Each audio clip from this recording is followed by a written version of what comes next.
హనుమాన్ చాలీసా చిన్నప్పటి నుంచి పెద్దవాళ్ళు మనని చదవమని చెప్తూ ఉంటారు. అది చదివితే లైఫ్లో అన్ని రకాలుగా మనము అబండెన్స్ని అట్రాక్ట్ చేసుకుంటామని చెప్తారు. సో ఈ శ్లోకం వెనకాల ఒక నవనిధులు ఉన్నాయి. అంటే 9 నిధీస్ ఎలా మనం లైఫ్లో అట్రాక్ట్ చేసుకోవచ్చో మీరు ఈ వీడియోలో డెఫినెట్గా తెలుసుకుంటారు. అసలు ఆ నవనిధులు ఏంటి, ఎంత బాగా ఈ శ్లోకంలో చెప్పారో డెఫినెట్గా ఈ వీడియోలో మీరు తెలుసుకుంటారు. నమస్తే అండి, నేను డాక్టర్ రజితా వంగ. నేను న్యూరో మేనిఫెస్టేషన్ కోచ్. ఈ వీడియోలో మనం హనుమాన్ చాలీసా గురించి డీటెయిల్డ్గా తెలుసుకుందాం. ఫస్ట్ నిధి మహాపద్మ. మహాపద్మ అంటే ఇట్ రిప్రజెంట్స్ అబండెంట్ ప్రాస్పెరిటీ.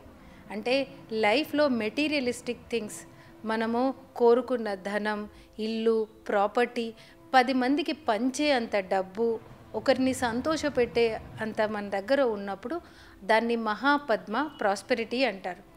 ఇది ఉన్నవాళ్ళు లైఫ్లో ఎంతో ధనంతో ఉంటారు, 10 మందికి సేవ చేస్తూ ఉంటారు, అందరికీ పంచుతూ ఉంటారు. రెండవ నిధి Padma. Padma is pursuit of knowledge.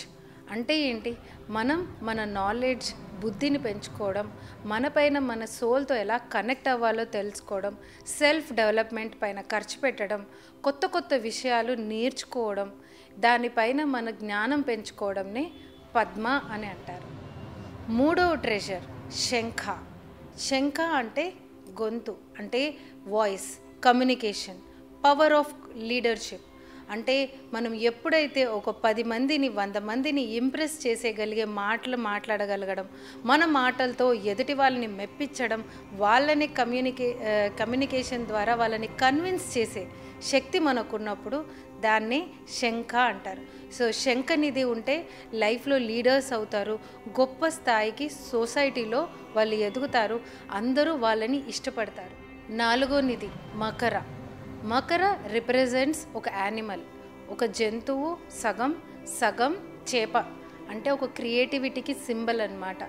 కొత్త కొత్త ఆలోచనలు, కొత్త ఆధునికంగా మనం డిఫరెంట్గా ఇన్వెన్షన్స్ చేయడం, ఇది మకర ట్రెజర్. ఒక మనిషిలో మకర ట్రెజర్ ఉంటే గనక, ఆ నిధి ఉంటే గనక వాళ్ళల్లో చాలా ఇన్నోవేటివ్ థింకింగ్ ఉంటుంది, కొత్త ఆలోచనలు వస్తాయి, వాళ్ళకి కొత్త ఐడియాస్ ఉంటాయి. ఇలాంటి వాళ్ళు కొత్తగా లైఫ్లో ఏదో ఒకటి సృష్టిస్తారు. సో లైఫ్లో కొత్తదనాన్ని సృష్టించే వాళ్ళ దగ్గర ఉండే ఒక పెద్ద నిధి మకర నిధి. ఐదో నిధి పేరు కచప.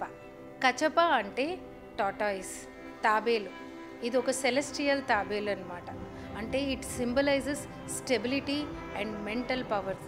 అంటే ఎవరైతే పేషెన్స్గా, ఓపిక్గా, ప్రాబ్లమ్స్ వచ్చినా కానీ వాటిని ఈజీగా హ్యాండిల్ చేసేవాళ్ళు, ఎమోషనల్గా ఎప్పుడు స్టేబుల్గా ఉండే వాళ్ళల్లో ఈ కచప నిధి చాలా ఉందని అర్థం. సో కచప నిధి రిప్రజెంట్స్ ద మెంటల్ స్ట్రెంగ్త్. ఎవరికైతే స్ట్రాంగ్ మెంటల్ స్ట్రెంగ్త్, లైఫ్లో ఎన్నో కష్టాలు వస్తుంటాయి, పోతుంటాయి, కానీ ఎలాంటి ప్రాబ్లమ్స్ వచ్చినా చెక్కు చెదరకుండా స్ట్రాంగ్గా నిలబడే వాళ్ళనే కచప అంటారు. సో ఈ నిధి మీలో ఉందా అండి? ఆరో నిధి పేరు ముకుంద.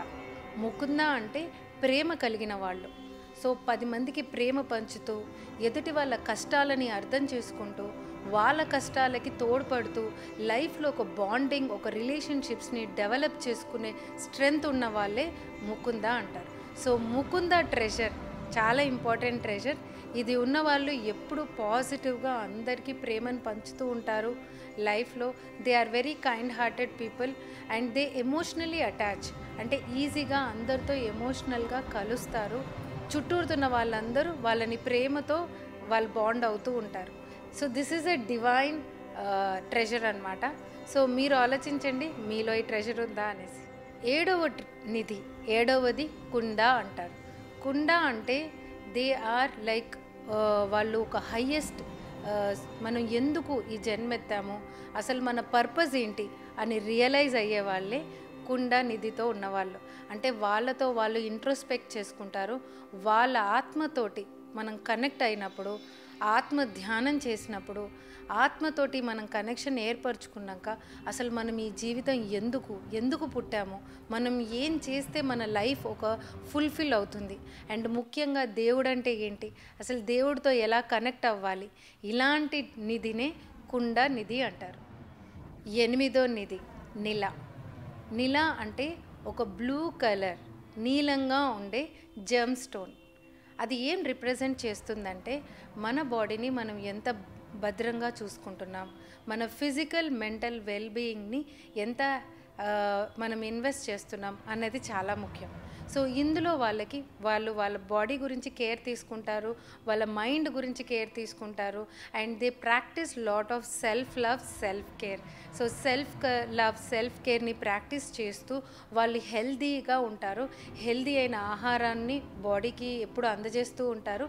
మైండ్ పరంగా కూడా వాళ్ళు శాంతంగా ఉంటూ మెంటల్ పీస్ గురించి మెడిటేషన్, బ్రెత్ టెక్నిక్స్ ఇలాంటివి పాటించే వాళ్ళల్లో నిధి ఉన్నట్టే లెక్క. సో నిధి చాలా ముఖ్యమండి. అప్పుడే మనం ఆరోగ్యంగా ఉంటాం. ఆరోగ్యంగా బాగా ఉన్న వాళ్ళకి నిధి బాగా ఉన్నట్టు అర్థం. ఆఖరి నిధి, తొమ్మిదో నిధి పేరు కర్వా. కర్వా అంటే ఆ నిధి ఉన్నవాళ్ళు చాలా డబ్బు కలిగిన వాళ్ళు, బంగారం, డైమండ్స్ ఇలాంటివి ఎక్కువగా కొనగలే శక్తి ఉన్నవాళ్ళు, మెటీరియలిస్టిక్ ప్రాపర్టీ ఉన్నవాళ్ళు. వీళ్ళల్లో స్ట్రెంగ్త్ ఉంటుంది, కాన్ఫిడెన్స్ ఎక్కువగా ఉంటుంది, వాళ్ళ దగ్గర డబ్బున్న కాన్ఫిడెన్స్ ఎక్కువగా ఉంటుంది. సో ఇదండి 9 నిధులు. ఈ 9 నిధుల గురించి హనుమాన్ చాలీసాలో స్పిరిచువల్గానే కాదు, సైంటిఫికల్గా కూడా మన లైఫ్తో ఎంతో ముడిపడి ఉంది. ఎంత బాగా రాశారు ఈ శ్లోకం, మీరు చూసారా? సో ఈ హనుమాన్ చాలీసా రోజు పఠించడం వల్ల మనము హనుమాన్ దేవుడి దగ్గర నుంచి ఈ 9 నిధులు మన లైఫ్లో డెఫినెట్గా అనుభవించవచ్చు, పొందొచ్చు. సో మీకు ఈ 9 నిధుల కాన్సెప్ట్ నచ్చితే, ఈ నిధులు హనుమాన్ చాలీసాలో చదివి విని తెలుసుకోవాలనుకున్న వాళ్ళు క్రింద జై హనుమాన్ అనేసి కమెంట్ సెక్షన్లో డెఫినెట్గా మెన్షన్ చేయండి. అండ్ అంతేకాదండి, ఈ నాలెడ్జ్ మీ దగ్గరనే పెట్టుకోకుండా 10 మందికి షేర్ చేయండి. See you all with more content.